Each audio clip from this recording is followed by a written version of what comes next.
You are doing it wrong. Every single night. The moment you close your eyes without speaking, you left the door open. And I need to show you what 4 completely separate cultures across 3 continents over 3,000 years all discovered independently. Because they all reached the same conclusion. And we forgot. Let me tell you what happened when I was 8 years old. I was staying at my grandmother's house in Enugu, eastern Nigeria. My cousins and I were sent to bed early. It was a school night. My grandmother came into the room where the 4 of us were meant to be sleeping. We were not sleeping. We were whispering to each other in the dark, the way children do. She stood in the doorway, said nothing for a moment, just looked at us. Then she spoke in Igbo. I did not understand every word, and my Igbo at that age was partial, fragmented. But I understood the tone. She made us stand in a circle. She spoke aloud. To people we could not see, she greeted the ancestors by name. She named her mother, her father, her grandmother. She said something in Igbo that I later learned meant, "Watch over these children through the night. They are yours. They belong to you. Let no spirit take from them what you have given." Then she made us repeat a phrase, each of us one by one speaking it aloud. "Nadina Anyi Letanu Anyi." Our fathers watch over us. I was embarrassed. I thought it was old-fashioned village superstition. I repeated the words anyway because my grandmother was not someone you argued with. When she left, my cousins and I went back to whispering. But I noticed something. The room felt different. The air was still. The night sounds outside, insects, distant voices, seemed further away. I fell asleep easily that night. I had that memory for years, filed away under childhood folklore, things adults believe because they were raised to believe them. And then I read Talmud Berakot, Tractate 5, line A, Berakot 5a. Rabbi Yitzchak declares, if one recites the Shema before going to bed, demons are kept away. Not might be kept away, are kept away. The Shema is the central declaration of Jewish monotheism, Deuteronomy chapter 6, verse 4. Hear, O Israel, the Lord our God, the Lord is one. 6 Hebrew words, Shema Yisrael Adonai Eloheinu, Adonai Ichad. And the Talmud says, recite this aloud before bed. Demons cannot approach. This is not fringe mysticism. This is mainstream rabbinic Judaism. The practice became mandatory. It was formalized during the Geonic period in the 9th century as Kriyat Shema al-Hamitah, the Bedtime Shema. The rabbis added Psalm 4 verse 5, tremble and sin no more, ponder it on your bed and sigh. They added a blessing called Birkat Hamapil, blessed are you, Lord our God, King of the universe, who brings sleep to my eyes and slumber to my eyelids. This is not a suggestion. This is a theological structure. When you sleep, your soul returns to God for accounting. Your body is left unprotected. Speech creates a boundary. Words spoken aloud seal the threshold between waking consciousness and the vulnerability of sleep. I sat in the So's library reading this, and I pulled out my notebook. I wrote down what my grandmother had said. Our fathers, watch over us. Then I wrote the Shema. Hear, O Israel, the Lord our God, the Lord is one.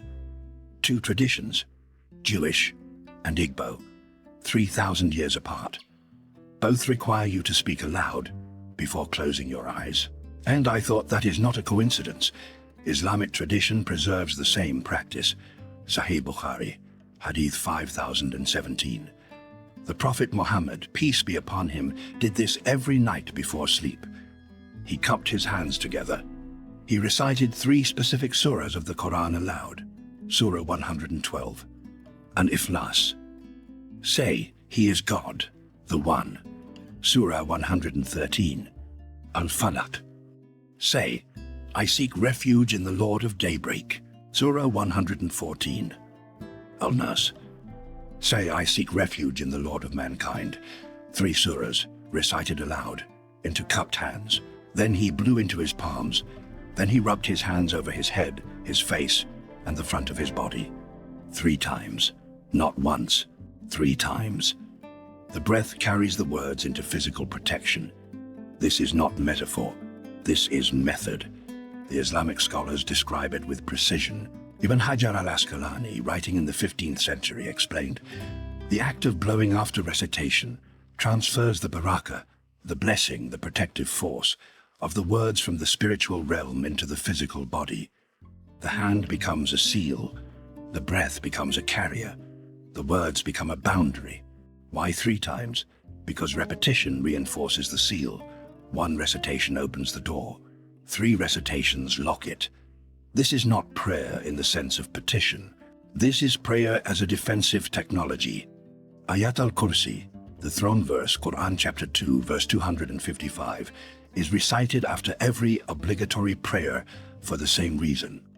The hadith narrated by Hassan ibn Ali says, "He who recites Ayat al-Kursi after obligatory prayer is in the protection of Allah until the next salat." Not might be, is.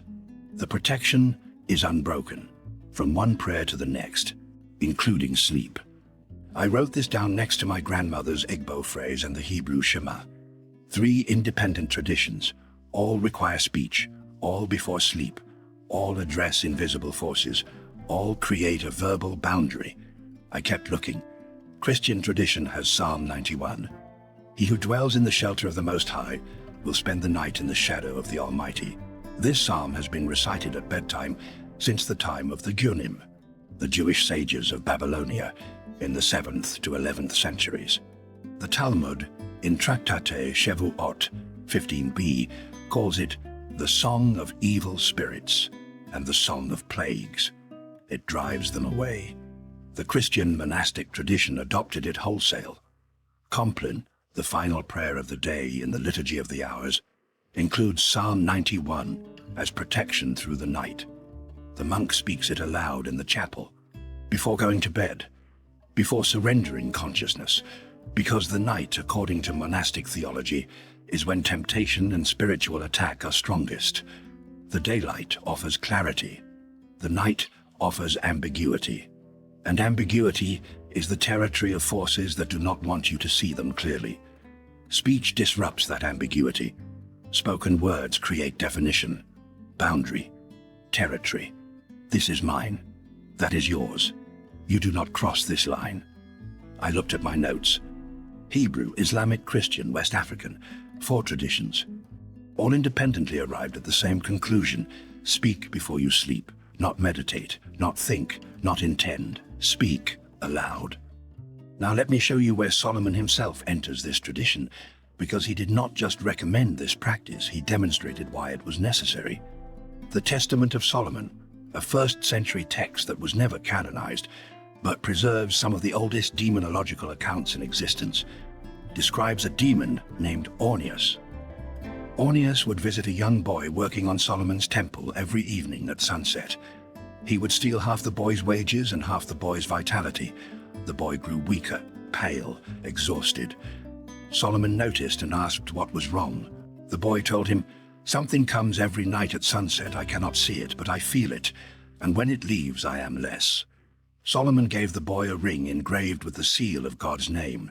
He told the boy, "When the demon comes tonight, throw this ring at him and say, 'Solomon commands you.'" The boy did. The demon was sealed instantly, bound, unable to escape, and Solomon interrogated him. "What is your name?" "Ornias." "What do you do?" "I strangle men. I take their vitality through the thumb of their right hand." "When do you do this?" "At sunset, when the light fades, when consciousness begins to relax." Solomon commanded Ornias to bring Beelzebul. Beelzebul brought the 72 princes of hell. Solomon bound them all, and he forced them to build the temple. But the critical detail is this: Ornias came at sunset, at the threshold between day and night, between waking and sleeping. That is when the extraction happened. The boy was vulnerable not because he was weak. He was vulnerable because he crossed the threshold without protection, no boundary, no words, no seal. The demon could not have touched him if Solomon's ring had been there from the beginning, but it was not. And the boy lost half his vitality every single night until someone intervened. That story is not metaphor. It is a description of what happens when you leave the threshold unguarded. Something enters, something takes, not all at once, slowly, nightly, until you are diminished in ways you cannot explain. Here is what I think they all understood. Sleep is not neutral. When you close your eyes, you surrender voluntary control of your consciousness. You enter a state where you cannot choose what you see, what you feel, what visits you. Dreams are not fully yours. You do not author them. They happen to you. The ancient world understood this as a moment of maximum vulnerability. Your soul, according to Jewish mysticism, ascends nightly to give an accounting before God. Your body remains animated, breathing, but unguarded. Something can enter, not metaphorically. The texts do not describe this as metaphor. The Talmud says demons are kept away by the Shema. The Prophet's Hadith says the 3 surahs create a seal. My grandmother's Igbo ritual says the ancestors watch over the body while the soul is elsewhere. All of them treat sleep as a threshold, a doorway between waking consciousness and something else. And doorways, in the ancient world, required guards. In the physical world, you lock your door at night. In the spiritual world, you speak. The voice is the lock. Silence is an open door. Now let me tell you what we have replaced this with. Scroll on your phone until your eyes are too tired to stay open. Close your eyes. Hope for the best. No boundary, no words. No acknowledgement that something shifts when consciousness surrenders. That is not progress. That is forgetting. Our ancestors were not primitive. They were not superstitious in the way we use that word, meaning irrational, unfounded, ignorant. They had 4 independent systems, separated by geography, language, and theology, all converging on the same practice. That is not superstition. That is evidence. 4 witnesses to the same invisible reality. You do not need to believe in demons to recognize that something happens at the threshold of sleep. You only need to test whether speaking before sleep changes the quality of your rest. Whether you dream differently, whether you wake differently, whether the night feels different when you seal it with words instead of leaving it open with silence. Here is the mechanism, as I understand it from the texts. Sound creates structure in the spiritual realm the way a wall creates structure in the physical realm. When you speak aloud, you are not asking for protection. You are claiming territory. This space, this body, this night. I declare authority here. The Shema is a declaration of monotheistic sovereignty. One God, one authority. No other power has claim here. The 3 surahs are declarations of refuge. I seek protection in the Lord of Daybreak, the Lord of mankind. I acknowledge a higher power, and I invoke it by name. The Igbo ancestor greeting is a declaration of lineage. I am not alone. Those who came before me are watching. I belong to them. You are not pleading. You are establishing terms. And the night, whatever inhabits it, whatever moves through it when consciousness is suspended, recognizes terms when they are spoken aloud. Silence offers no terms. Silence is an open negotiation. And in an open negotiation, the weaker party loses. Let me give you the protocols. You can choose one tradition, or you can combine all 3. This is not about which religion you belong to. This is about whether you understand that sleep is a threshold, and thresholds require boundaries. Protocol 1, the Hebrew tradition. Speak aloud before lying down. Hear, O Israel, the Lord our God, the Lord is one. If you know the Hebrew, use the Hebrew. If you do not, use English. The content matters more than the language. Then speak Psalm 4, verse 5. Tremble and sin no more. Ponder it on your bed and sigh. Selah. Selah means pause. So pause. Let the word settle. This is a 2-sentence declaration of monotheistic authority before surrendering consciousness. It takes 30 seconds. Protocol 2, the Islamic tradition. Recite aloud, into cupped hands. Surah 112. Say he is God, the One. God, the eternal refuge. He neither begets nor is born, nor is there to him any equivalent. Surah 113. Say, I seek refuge in the Lord of Daybreak from the evil of that which he created. Surah 114. Say, I seek refuge in the Lord of mankind, the sovereign of mankind, the God of mankind, from the evil of the retreating whisperer who whispers into the breasts of mankind, from among the jinn and mankind. After each surah, blow into your palms. Then rub your hands over your head, your face, and the front of your body. Repeat 3 times. The words are spoken. The breath carries them. The hands apply them. This is a physical seal, not a mental one. Protocol 3, the West African tradition. Speak aloud before lying down. Those who came before me, I greet you. I remember you. Accept my return tonight. If you know the names of specific deceased family members, speak their names. If you do not, the ancestors know who they are. Then offer a glass of water on your nightstand, not as magic, as acknowledgement. You are not alone in your lineage. Those who carried you into existence are still watching. This is not ancestor worship. This is ancestor recognition. Protocol 4, the unified formula. If you want to combine all 3 traditions, speak this aloud before lying down. Hear, O Israel, the Lord our God, the Lord is one. Those who came before me, I greet you. He who dwells in the shelter of the Most High will spend the night in the shadow of the Almighty.